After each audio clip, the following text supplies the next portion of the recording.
$1,000.83. The excavating and filling alone. Excavating, see, to us, okay. And filling alone cost them $11 million, close to $12 million. So you calculate too. This is the excavating and filling alone. Then they said in situ concrete. And then after filling you do the concrete. So he's saying in situ concrete, about 1,400 meter cubed concrete has been laid so far. About 220 tons of rebar have been installed to date, and that cost $304,909,000. So Ado, you are the one who says you build National Cathedral. 304. So you are past $12 million already. We haven't even started the build yet. Then it says provisional sums. That is waterproofing and earthing and lighting protection. That lightning protection, lightning. That alone is $299,430. Now variations alone, demolition and ECG enabling works is $861,842. Why? What do I say? Then material on site. As at the time they were packing out, they had reinforcing steel still on site. And the total amount, the steel alone that is on site, not used though, $1,059,869. Now so what's okay?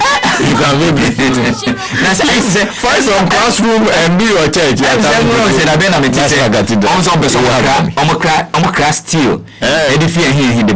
So the $1 million steel on the ground is not enough. The total amount of steel they need is $100 million.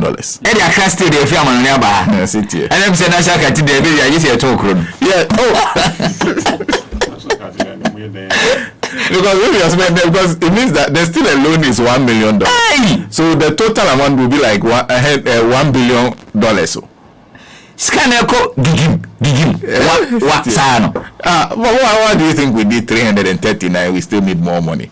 Ablakwa has been sharing these documents, and you must go to his Facebook page to look at the documents he's been sharing in his latest exposé on the National Cathedral. Honorable, thank you very much for your time, and good morning to you. Hi, Senator. Good morning. Thank you for having me. He is Member of Parliament for North Tongue. He's the ranking member on the Foreign Affairs Committee. That's why you see a lot of dollars here. First of all, where are these documents coming from? What you shared, the latest one that you've shared?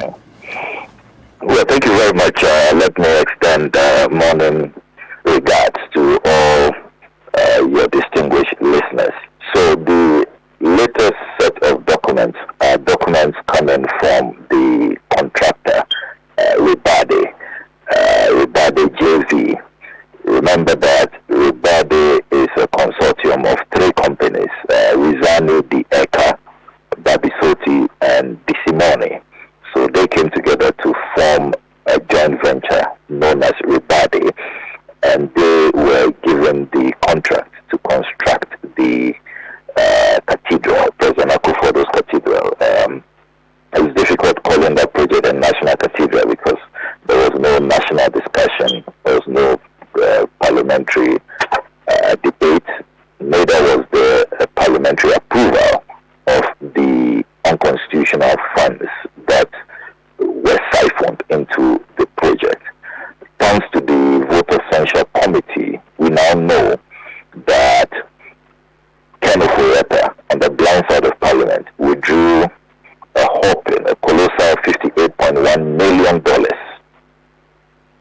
for this project. So these documents are documents that the contractors presented to us in Parliament when we demanded how the unconstitutional withdrawals were utilized. Remember that the 2023 budget, they put in 80 million cedis for the first time. That's when they were coming to Parliament for approval for the first time, after we had exposed them and we had told them that what they were doing was totally unconstitutional. Remember that initially at the Vote of Censure Committee, Kenneth had tried to hide behind contingency vote, and that they were doing things under contingency. We made it clear that, look, if you look at our Public Financial Management Act, this cannot be contingency. This is a project that you have planned for that has a multiple year outlay. So it does not meet the definition of contingency. So they were compelled to do the right thing to put a request in the 2023 budget. But when they came before us, we insisted that we must first know how they utilize the $58.1 million of taxpayer funds. And so it is from those stash of documentation, the pile of documentation, the portion which the contractors presented, that's where these documents are coming from. So I can assure you that these are true certified documents. The contractors produced it. The National Cathedral Secretariat knows about these documents, and the Parliament of Ghana knows about these documents. So these are not documents that I am conjuring or I am creating. They are not fictitious. They are credible documents which are known by the Parliament of Ghana, and which the contractors themselves, Ribadi, are the source. They attached this document to what the Cathedral Secretariat brought to Parliament when they were trying to convince Parliament to approve the 18 million cedi in the 2023 budget. So official documents submitted by the people who were doing the work? Yes, Ribadi JV, the contractors. Yes. Okay. But I also want to understand your concerns, because anytime you publish these documents, you usually share your concerns with us, because going through, even though the figures in a way might sound outrageous to the average Ghanaian, this is a huge project. So some of those expenditures are necessary. So to share this document, which concerns led to you deciding to isolate these documents and share them? So let me first of all spell out what has triggered this latest expose. So a couple of days ago, Dr. Paulo Pokumensa, the executive director at the Cathedral Secretariat, made what I call an outrageous demand, where he said that they will need $100 million to import steel. Clearly, this is a gentleman who doesn't appear to be living in reality. He is in a world of his own. And a country that is bankrupt, that is so broke, that is insolvent, that cannot pay its debt, cannot pay pensioner bondholders, cannot pay school feeding caterers, cannot pay secondary school food suppliers, a country that cannot pay contractors, a government which has so mismanaged this economy that they are hiding from everybody.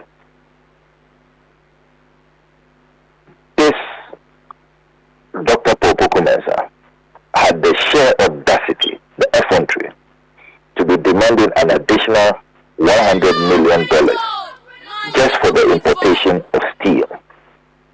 So I had to expose what has gone on so far with what they have been doing with the contractors.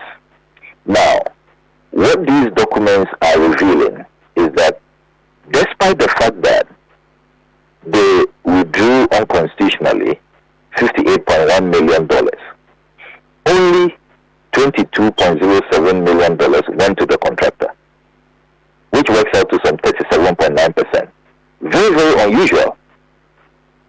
The best practice, if you talk to all the experts, actual construction should be receiving not less than 80% really of the withdrawals that you have done. 80 to 90%. That's really standard practice. And the $36 million which did not go into this project, which did not go into actual construction, diverted into all kinds of things. You remember Terry Summers took $6 million. He's chilling in America. I went to see his address, which is a warehouse. Nothing to do with the Nehemiah Group, as he claimed. No due diligence has been done. David Ajay has also taken an unfair share, inflationary pricing, and he's also cooling off. So the chunk of the money, almost 70% of the funds that they requested, that they took out illegally, they did not give it to the contractors. And that is why we now have the world's most expensive pit here in Central Accra. And Dak Mills, you remember when Bishop Dak was resigning, he stated as one of the reasons why he was resigning is that, look, they have spent so much money and yet they don't see anything coming up. They don't see real work. So that's the first concern, to let Ghanaians know that, look, all these illegal withdrawals, it did not go into the actual construction. The contractors are saying that, look, they received only $22 million. So we have to now track the $36 million where it went to go. If you take $22 million out of $58.1 million, there is some $36 million, far more than the $22 million, which we now have to track. So these are people who, even these $100 million they are demanding, it is clear that if you give them that money, it's all not going to go into the construction because of their track record. So that's the point that we are emphasizing. Now the second point, the second concern, which we are emphasizing in this latest expose, is for everybody to know that even with these $22 million, what the experts are telling us is that there should have been better output. We should have seen something more substantive than what is there. So the contractors too really have questions to answer. How is it that $22 million and all we are seeing are excavations? And you see, the Board of Trustees and the Executive Director, because they have been exposed, and Bishop Dak Mills has also made this point in his resignation letter, they are now trying to exaggerate the work that has gone on at that site. So if you listen to their interview on OKFM last week, they try to create the impression that when you go to the site, they have constructed, they are done with the underground construction, and that they have constructed 2 floors underground. Now, that is total falsehood. This is just a mendacious claim, very a dubious assertion. When you go through the documents we have reviewed, the contractors, apart from talking about how much money has come to them, they also list work that they have done so far. They themselves, the contractors, say that all they have done is excavation. That's only what they have done, excavation and then a little bit of steel work. Yeah. They do not claim that they have completed 2 floors down and that they have done underground construction and that all is left is for the 5 floors that must go up, as Dr. Paulo Mensa is claiming. So you see, they continue with the blatant lies. These are the same people who told Ghanaians that this is a personal play to God, so they are not going to use public funds. They even went to the Supreme Court and misled the eminent juries, telling them that they should dismiss Kabila's case because Kabila is crying foul. They are not going to use public funds. This is not going to open the floodgates, as Kabila is claiming, that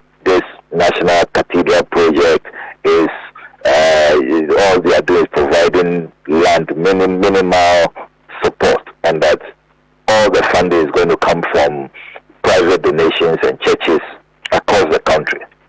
Clearly, that was total falsehood. So, one of the objectives we are pursuing is to expose the falsity, that it is not true that what has happened there, and I have done a field visit, I have gone there, it's not true that they have completed 2 underground floors, and that all they are left with is the structures that must come above the 5 floors. That is not accurate. Then the third concern is also to make the point that if you look at the monies that have been withdrawn so far, the $58.1 million, there are so many other categories of funding which have not been captured in these $58.1 million. So the diversions are much bigger than it appears on the surface. And why do we say that? The $58.1 million is only the tax category, that is taxes, the taxes you and I pay. There is another category, which is the private donations that have come in so far. Private donations from the churches, from individuals. Remember, the chief imam also went to donate, all manner of corporate institutions. They have not accounted for that. Nobody knows how much was raised. Then there is a third category, which I revealed a few weeks ago for my U.S. operations. They are fundraising activities in the U.S., the very dubious fundraising activities, very opaque. They are even refusing to file their returns. So the U.S. authorities don't know how much they have raised and all of that. So there are all of these categories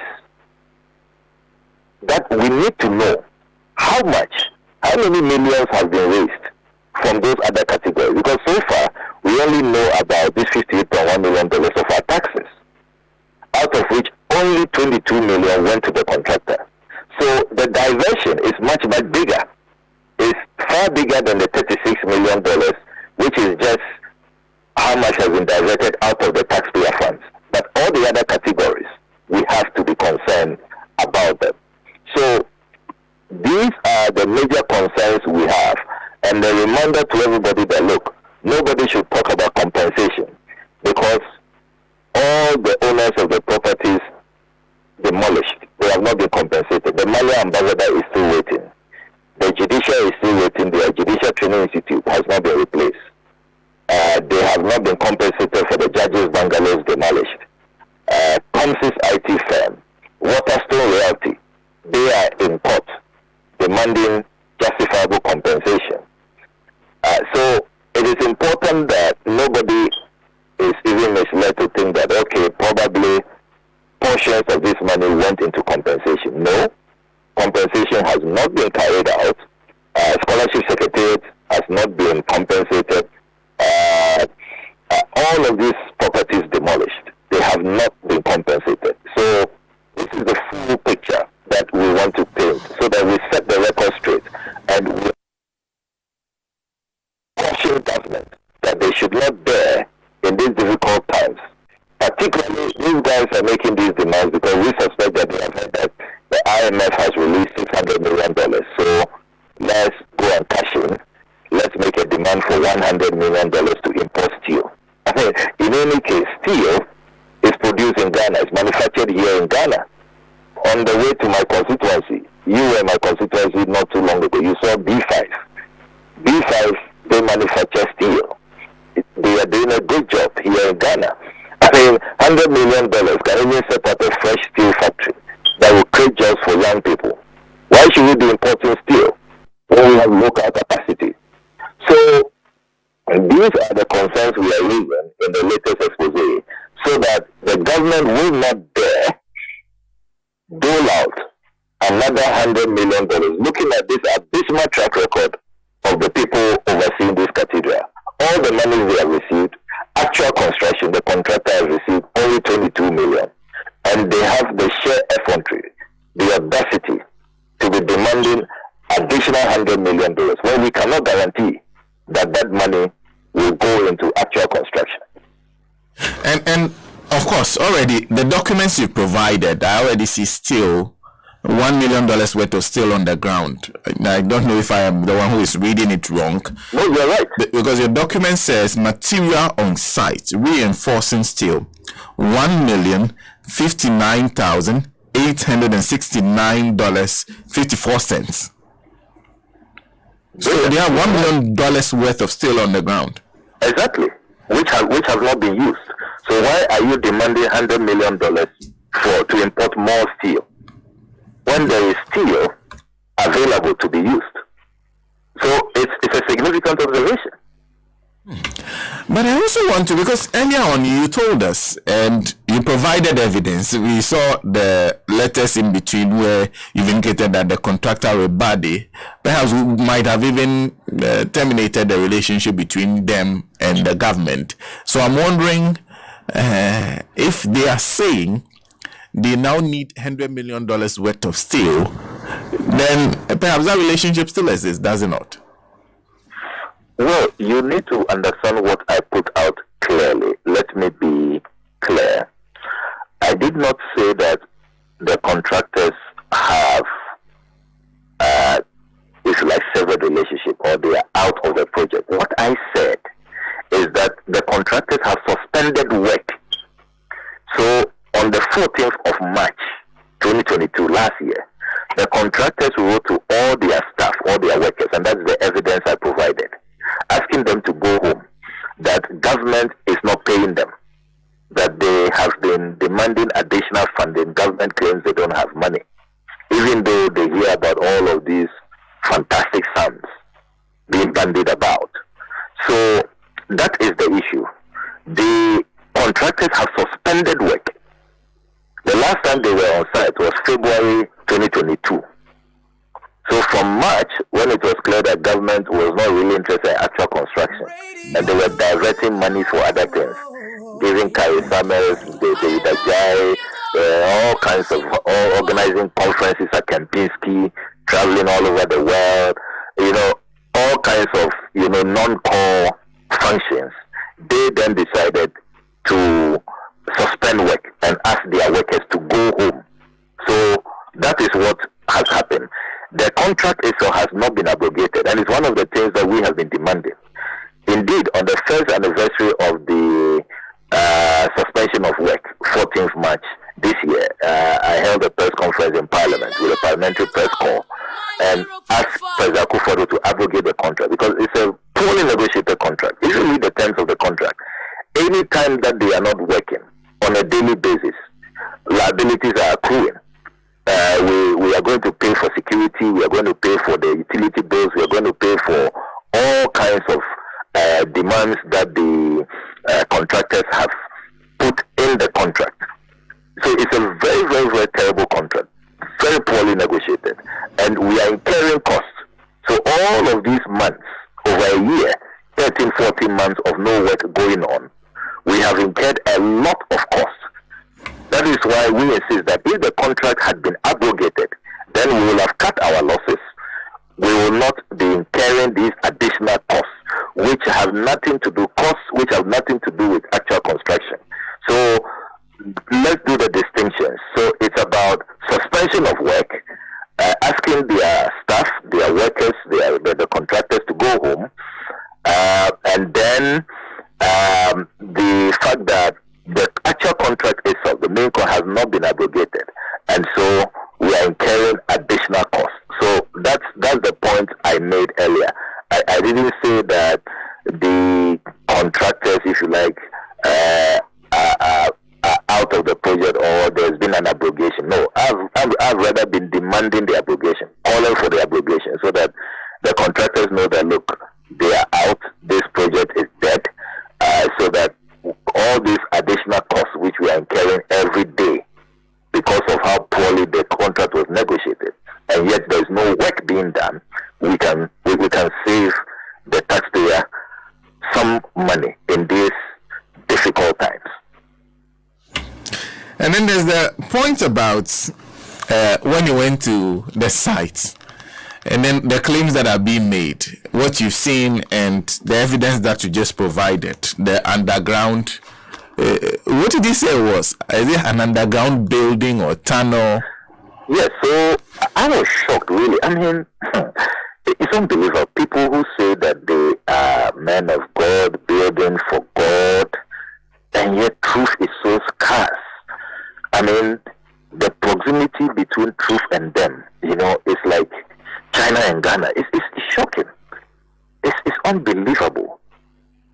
They told OKFM that so much work has gone on. They have finished two floors down. They finished with actual construction underground. But if you go to the site, they have done underground construction. They have completed 2 floors. I mean, can you believe that? 2 floors? Yes, 2 floors. You're talking about a story building, underground? Yes, underground. Yes, that's what they are saying. That it's the 9-story building completed underground. Because you see, everybody is shocked. Even the international community, you've seen the articles in Financial Times, New York Times, Al Jazeera, Le Monde. Everybody is shocked. So now they are trying to cover up. But you see, you don't cover up with more lies. You only expose yourself. Look, I dare them. I challenge them this morning on your Radio Good platform, your morning show, authoritative radio show program, that if indeed there are 2 floors there completed, they should take journalists on a tour right now, this morning. I challenge them. I dare them. They should take journalists. You forget about we MPs. Maybe we are too biased, too prejudiced. So take journalists who just want information. Take them. Go and do a live show. Take the journalists to this underground construction. So there must be a lift there or some staircase to take the journalist through. I mean, blatant falsehood. What is there is just a pit, a crater. It's just a hole, an excavation which has been done. The contractors themselves, I don't know whether they thought that we don't have these documents, or we haven't read every page, every line of documents that was presented to Parliament. The contractors themselves, and look, since this document was presented on the 29th of November 2022, no work has gone on there. The contractors have not been recalled to site. So you can't say that, maybe, probably our documents are outdated. After they presented these documents in November to us, probably the contractors went back to site and went to do some additional work. And that is how come they completed the underground floors, built a story building underground. I mean, incredible. Look, if they had finished some story building underground, they would have been using it, knowing how desperate these people are. They would have even been organizing some church services there. So they should stop the blatant lies. When you go to that site, all you see is a crater, it's a pit. The contractors themselves say they've only carried out an excavation. That's all they have done. Well, so having said that, thank you very much for speaking to us on that issue. But there's one other thing you are also sharing with us. We saw the memo from the EC's office, but from the Electoral Commission that's directed to all their senior. Yes, Senator, yes. If you don't mind, so that I think you want to move to. Yes. I want to move to the other issue. Yes. Memo. So let's complete the cathedral discussion. Okay. There is also an angle which I have been debunking. You recall that a few days ago, Paula Domotry and then City FM Online and others, there was some syndication widely circulated where they were claiming that David Ajayi has been awarded a contract in Rwanda. Okay, yes. I don't know if you saw that publication. Yes. That David Ajayi has been awarded a contract in Rwanda. And as usual, Paula Domotry did a task screen analysis claiming that Rwanda is now learning from Ghana. We don't know what we have in Akufo-Addo and how this cathedral is a great project and all of that. As if whatever happens in another country, we must follow it hook, line, and sinker. As if it matters really that if Rwanda is doing something, Ghana must necessarily follow, or Rwanda should give us validation that because Rwanda comes to do something which we know is bad for us. Look at all the corruption, the diversion, the conflict of interest, the double identity, all the scandals around this project. We should just accept that it is great because Rwanda is doing it. So I decided to put in an official request for information to the Rwanda Development Board, the agency that they say had awarded the contract to David Ajay. And the agency has responded twice. First, they responded on the 26th, and then yesterday they responded again in a formal email, this time copying the Rwandan High Commissioner in Accra. And I can read the email they sent to me to you unedited. It's a short email. Okay. It says, request for clarification on Ghanaian media reports about an RDB, that's Rwanda Development Board Kigali Cathedral project, and an architectural contract to Sir David Ajay. Dear Honorable Samuel, thanks for sharing this with us. Kindly disregard the reports as the government of Rwanda is here to communicate or confirm anything about the Kigali Cathedral project. Feel free to engage us or the Rwandan High Commission in Accra, Ghana, in the future for any updates or developments on the country's religious tourism projects. Many thanks. Issued by the RDB Communications. So, you see here clearly, they say we should disregard those media reports, that there is no substance, there is absolutely no truth in those reports, that the Rwandan government has not awarded any contract to David Ajay, and they have not communicated any such thing. So, once again, you see their propaganda collapsing. They are very desperate. They will just tell blatant lies. And you wonder, I mean, is this not the Lord's project? We are building a temple for God. And just look at the avalanche of lies, the preponderance of naked lies and propaganda surrounding this project. It's unbelievable.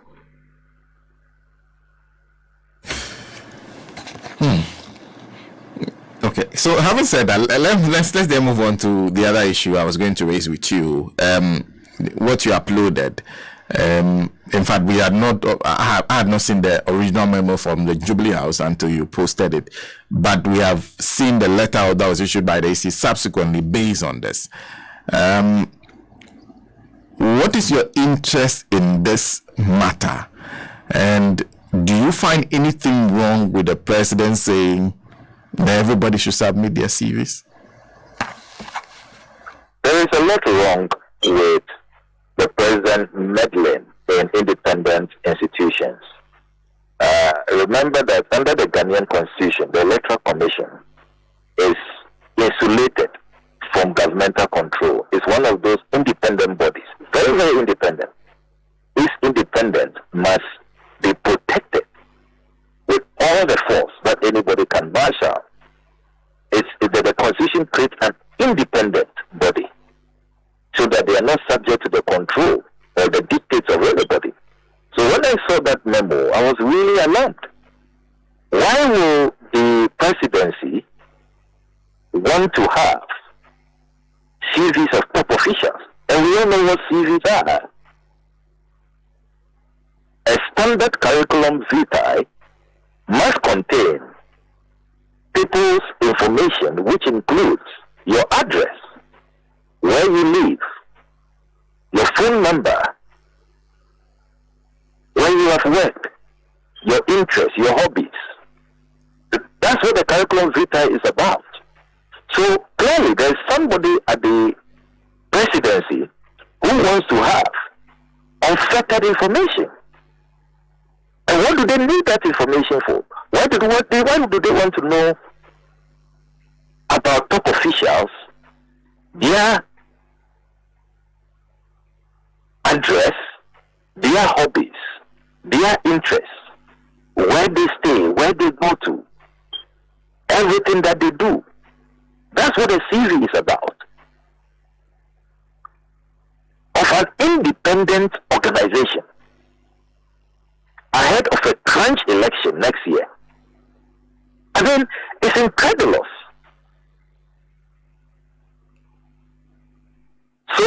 decided that I must get to the bottom, because you see,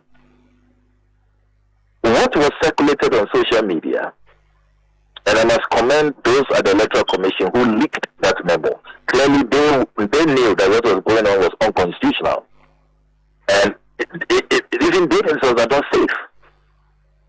Now we must even be concerned about the security of all of these top officials. So I commend them for leaking it. But when I saw the leak, I said, no, I must now really get to the bottom. What is the letter that triggered this? What was the president looking for? Why did he ask them to send in these CVs? So, as usual, I activated my sources.